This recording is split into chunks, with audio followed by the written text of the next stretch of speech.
Olá pessoal, aqui é a Josiane. Hoje eu estou continuando os insights do livro Hábitos Atômicos.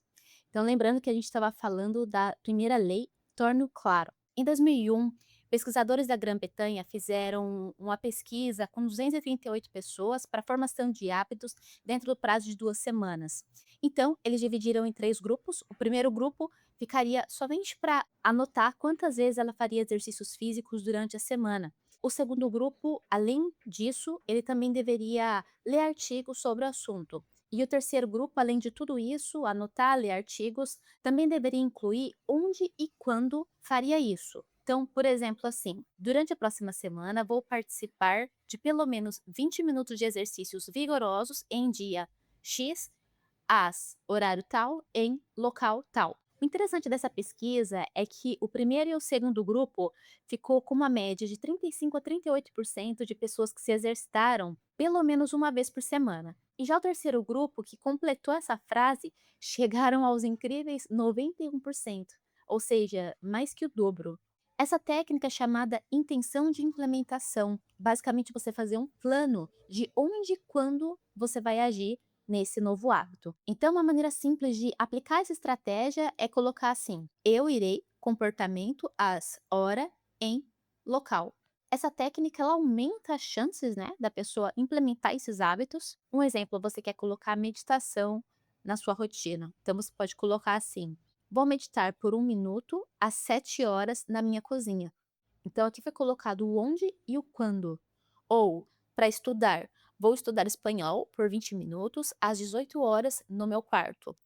Nós sempre temos planos de começar novos hábitos, né? Vou fazer exercícios, vou me alimentar melhor, vou ler mais. O problema é que nós não temos um plano claro com onde e quando ele será feito. Uma coisa interessante que ele coloca é que é uma técnica que ajuda com que nós não nos sabotemos, né? Porque, por exemplo, é muito fácil a gente perder a nossa agenda para o mundo, né? Nós sempre somos convidados a fazer a agenda de alguém, várias solicitações, enfim. Então, quando você tem esse compromisso com você, fica mais difícil, né, de você se auto-sabotar também. Ele falou uma frase que eu achei bem interessante: "Dê a seus hábitos um tempo e um espaço para viver no mundo". O professor B.J. Fogg de Stanford utiliza uma forma que ele adotou, que chama empilhamento de hábitos. Uma história para a gente entender como funciona essa técnica. Ele conta a história do filósofo Denis Diderot. Ele era um homem pobre, embora ele fosse um dos fundadores da maior enciclopédia da época, até 1765, quando ele tinha muita vontade de fazer o casamento da filha e não podia. E esse problema dele chegou até a imperatriz da Rússia.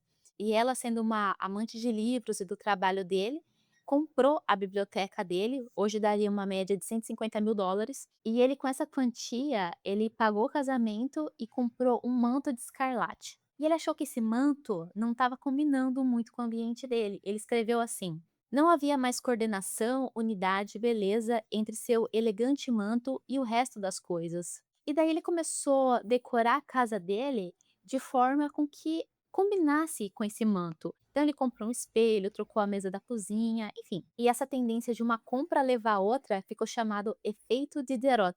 Só que esse padrão está em muitos lugares.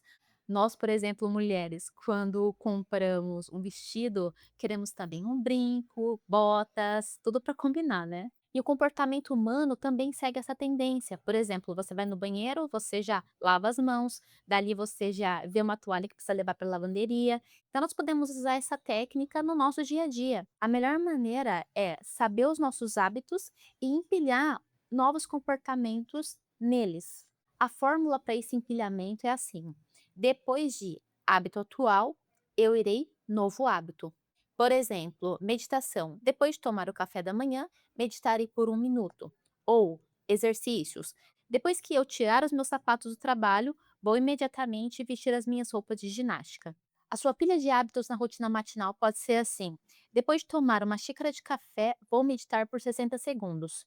Ou até mesmo para uma situação apropriada, por exemplo, com alimentação saudável. Quando me servir de uma refeição, sempre colocarei vegetais primeiro no prato. Ou finanças. Quando eu quiser comprar algo acima de R$ 100, esperarei 24 horas antes de fazê-lo. Lembra aquela primeira técnica que eu falei?